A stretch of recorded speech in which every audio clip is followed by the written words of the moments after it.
Howdy Gamers 2022. Yeah, I enjoyed it. This was a good year. I didn't really get to talk about that many games this year because I was busy creating the best thing ever, which you should totally watch. So today we're just gonna get a good roundup of games. Not really stuff that's only released this year, whatever this format was, but it's just gonna be whatever I played that wasn't for Isis. But let's start off with one that you all begged me to play, Kid Icarus Uprising. Before we get into it, I would like to apologize because my mic is dying and I had to fiddle around with the settings so much, so there's probably gonna be a lot more background noise in this video compared to the other ones, so yeah, sorry about that. For Isis, I had to play Kid Icarus 1 because my emulator couldn't handle playing it and recording footage at the same time, but if you take away the emulator and the recording footage aspect of that conundrum, it surprisingly works just fine. Kid Icarus Uprising is a half on-rail shooter and half third-person shooter. Everyone complained about the controls for this, and like, they weren't that bad. Like, you move with the left stick, you hold down L to fire, and you aim with the touchscreen with your right hand. Like, this is what caused arthritis? Really? I mean, I guess if I played it for longer than just one playthrough, maybe, but like, it wasn't that bad. Yeah, it was fun. I enjoyed it. I like the adjustable difficulty that Sakurai really ran with later. Pit was a really funny protagonist. Palutena's personality has not been showcased in Smash whatsoever, and she's actually really funny in Uprising. Hades was a really good villain. Pyron was cool, had a nice arc over his 3 levels, and yeah, that was fun. I really enjoyed that. That's like a 4 stars minimum. Yeah, good shit. Yeah, I'm gonna try to keep most of these game roundups short because let's just keep this between you and me. But writing is hard. Oh, Morrison. Okay, I got a fucking bone to pick with the internet. This game is really fucking good, and I don't want to hear shit about how it's anything less than a modern game review website 8 out of 10 score at least, bare minimum. This game is art. Okay, so start of the game, I'm gonna admit, not maybe the best seller. You're in a dream world of your friends Omori, Kel, Hero, Omori, and Basil, and there's something really bad. And you wake up, but trust me on this. Give it its time. This shit goes unbelievably hard. I played this game almost completely blind, and god damn, I want to talk about this game, but I want you to go in blind too. If you're familiar with RPG Maker games, this one's up there with the royalty. It plays this perfect dual tone with masterful pacing. It gives you your Earthbound inspired quirky dream world, which I'm saying that because it's a meme phrase, but keep in mind, that's not a bad thing. This game is extremely funny when it wants to be, and I probably put it between Mother 3 and Undertale and Deltarune on the funniness scale. It has random events that occur. Some of them are scripted, but most of them are completely random and you can go through a complete playthrough without seeing a majority of them, but all of them are there to lay the seeds for the themes. Like, I can't tell you anything more. Please, my guy, play it. It's fucking good. This shit should be at the top of your games to look out for, and like, if you get turned off by the combat or whatever, I can understand that, but one, grinding in this game is very fast, and they are very generous with it, and it's broken if you ever do get stuck, and 2, get to the ending. See it through to the credits. If you still don't like it after that, I don't know what to tell you. People that have played the game will know what I mean, but like, if you haven't seen the ending, you've only experienced like half the game in more ways than one. The game's not perfect, but it's nowhere near terrible. I've played a lot of games, and what I truly crave from a game is a heart and soul, and Omori gives you that in spades. It has an artistic vision, and I feel it captures everything it wanted, and it gave me nightmares still like months after beating the game. Like that fucking, woo, that's a good fucking game. But you didn't think I enjoyed visual novels, but this year I decided to branch out and I played 3 of them, all from different decade systems, and you probably heard of none of them. The Silver Case is a visual novel by Suda51, who you might know as the creator of No More Heroes. This is a remake of a PS1 Japan-only game, and now it's finally in English, and if you want to know the plot, ooh, okay, hold on, give me a minute, there's this guy named Kamu, who's a serial killer, and then he dies, but not really dead, but because he's gonna possess you, I think. And then there's a secondary campaign kind of thing where he plays Tokio, who has the most banger song ever made as his theme, and he's a journalist, and he spends most of his days answering emails and has a pet turtle named Red, and that's the bare basics, but yeah, there's a lot. I had a friend recommend this game to me, and he's super into Suda51 stuff, and I would ask him about certain chapters, and he would just go like, yeah, nobody knows, I don't fucking know. This game has really good UI though. I like how everything shifts around with these crazy backgrounds. It's good. Should you play it? play some other Suda stuff first, and then give it a whirl. Hotel Dusk Room 215. This was a DS game that came out within 2 years of the system. You know what that means.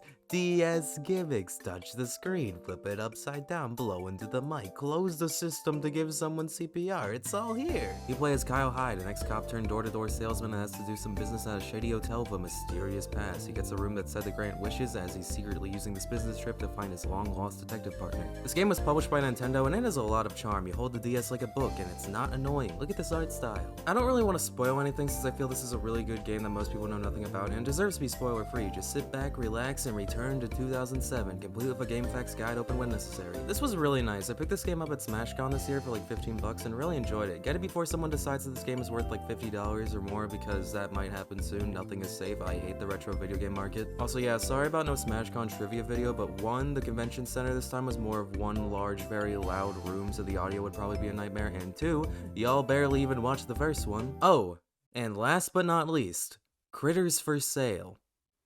This is what the game looks like, and this is what the game's.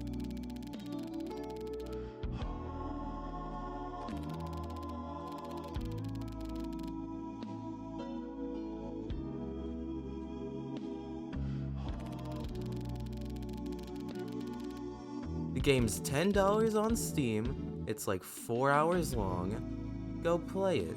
That should be all I need to do to sell you on it. Yo, I can't believe I almost forgot about this one. Card Shark. Card Shark is a super good adventure game where you play as a mute servant that helps a wealthy aristocrat cheat at gambling card games. You learn a technique and have to memorize it with signals and specific timings, and it's super fun. They give you as much time as you need to learn each technique completely stress-free before throwing you into a story mission. It can sound super daunting, but it gives you a lot of breathing room, trust me. And the story is super fun. This game's writing is hilarious. But it also knows how to set a mood and stakes high. I was very excited and along for the ride throughout the entire adventure. It's about 5 hours long and is absolutely worth your time. There's a pretty lengthy demo too, so please give it a shot. I think this game kind of got shoved under the radar, and that's very sad to see, so please give it a look. Trust me, it's good. Xenoblade 3 I haven't finished yet. I'm sorry, I got busy. I'll get to it, I promise. Let's see. Okay, Vampire Survivors? I don't really know what genre this is. It's like an idle game, but you actually play it, and there's no microtransactions or ads. It's just $5, so it's harmless fun instead of for corporate greed. It was created by a guy that used to program slot machines, and that checks out.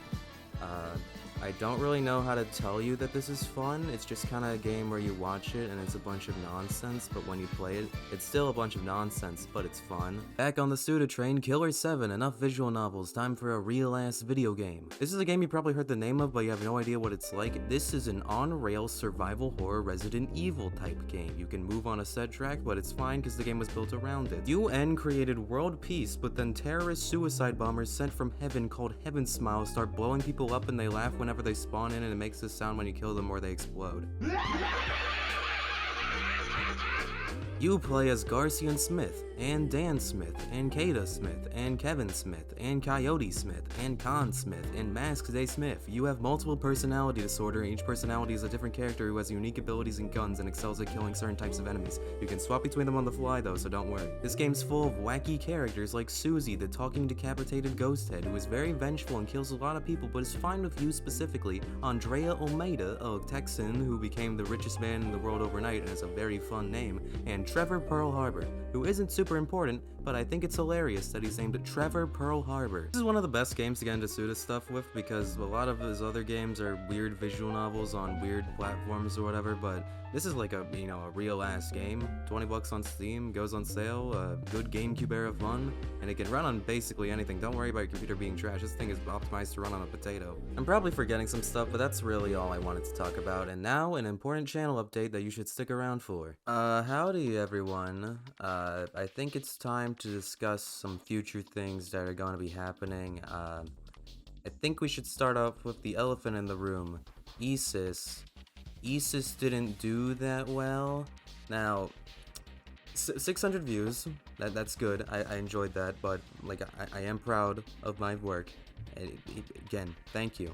But also, this video took me 3 years to make.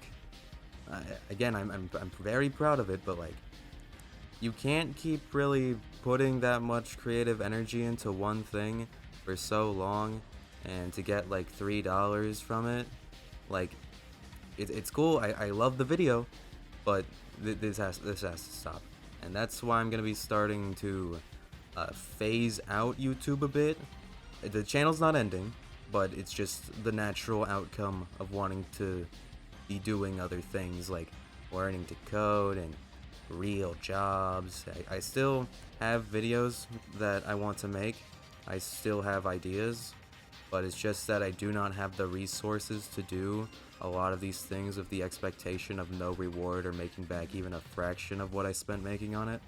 Like, theoretically, if I hired a person $10 to edit a video, which is already a really low rate, I'm practically scamming that person, but even then, I'm still not making a profit. This is just accepting and admitting defeat, that I have lost to the algorithm. Here's some of the videos that I'm planning, that I want to make. A video on JoJo All-Star Battle R, just dissecting the game, what it does good, what it does bad. And like, because personally, I think the game's good, but it's got a lot of problems. It's like online not existing. But the important part is that I was going to host a local for the game, and also probably Strive. And the video would end with either nobody showing up and I get crowned the best JoJo All-Star Battle R player in my state, or people actually show up and we have a good time and can end the video on a good note. I was gonna have a $50 prize pool out of my own pocket for this, but the whole event kind of fell apart due to poor planning and not having enough time. I could still do it, but you know, the effort is not gonna be rewarded on this website. The next one was another long-form video essay that I mapped out in my brain. I know what I would do for it pretty easily, but it's probably never gonna be done. This time, it would be on Telltale's Walking Dead games. I would love to do this. I would love to go in depth on how and why the series was so good and how it fell so far. I would love to see how Season 1 defined an entire generation of how video games handled choices and branching paths. I would love to revisit Season 2 and maybe try to give a defense for it, since that game is very mixed, and absolutely tear into Season 3 for being my most hated game of all time. And I would love to play Season 4 myself, because I've only watched a Let's Play of it before and I don't remember that much, and see if it tried to improve things. I have so many, like, I have like rants ready for so many parts of these games. I grew up with these games. There are a ton of details and things that I would love to point out, but I am a high school senior.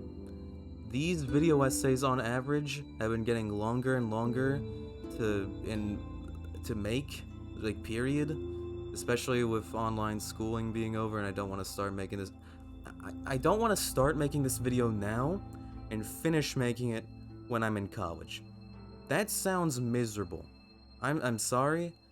Maybe one day, if I can get an editor or something to do a bulk of the tedious work for me, but for right now, this one is getting shelved indefinitely. But, what's next? I have a few clickbaity ideas that could be good for getting free content, but, you know, having a main source of revenue come from a massive algorithm that changes every time someone at YouTube takes a step is not very ideal to me right now, but I don't think I'll ever stop creating. I'll keep doing weirdo ideas until I die or my spirit dies. It's just gonna go down some new roads eventually.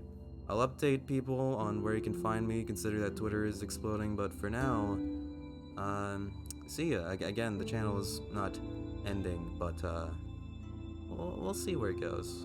We'll see.